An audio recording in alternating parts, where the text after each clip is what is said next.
बीडमध्ये अजित पवार यांनी पूरग्रस्त भागाचा पाहणी दौरा केला। या दौऱ्यावेळी अजित पवारांनी थेट जलसंपदा विभागाच्या अधिकाऱ्याला फोन करून झापले। कारण सांगत बसू नका, थेट स्पॉटवर या असा सज्जड दमच अजित पवार यांनी दिलाय। तत्काळ तलाव दुरुस्त करून शेतकऱ्यांना धीर देण्यासाठी सहकार्य करा असा इशारा सुद्धा अजित पवार यांनी दिलेला आहे। कारण सांगत बसू नका, स्पॉटवर या जलसंपदा विभाग अधिकाऱ्याला अजित पवारांनी फोन केलेला होता। तलावाची दुरुस्ती तत्काळ करा आणि शेतकऱ्यांना धीर द्या असं त्यांनी म्हटलेलं आहे। जलसंधारणकडे असतात, 650च्या पुढचे असले तर ते इरिगेशनकडे असतात। असं काय करतो?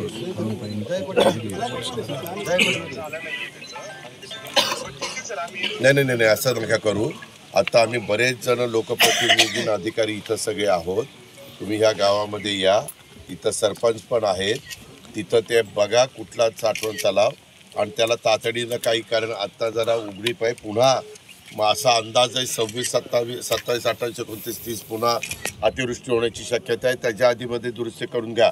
कारण इथं पण गावकरी म्हणत होते की आम्ही सांगत होतो, पण इथं दुर्लक्ष केलं आणि त्याची किंमत माझ्या गावकऱ्यांनाही मोजावी लागली आणि बाकीच्याही लोकांच्या विहिरी सगळ्या त्याचं गाळा तिथं कुठं बसलेलं असेल तिथं निघ आणि इथं ये आणि इथं म्हणजे सरपंचाला भेट आणि ते करून घे। त्याच्याकरता काही तातडीचं लागत असेल तर मी कलेक्टरांना सूचना देतो, परंतु त्याच्याकरता थांबू नका आता, कारण परत पाऊस पडणार आहे असं हवामान खातं म्हणते। त्यावेळेस आता आपण पुन्हा कशाला धोका घ्यायचा पत्करायचा,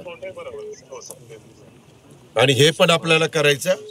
हा पुन्हा आपल्याला आतनं पण पाणी आता काहीच दिसत नाही, एक टिपका वाहत नाही, तर ते पुन्हा नीट करू आणि सांडावर नीट करून दे मला।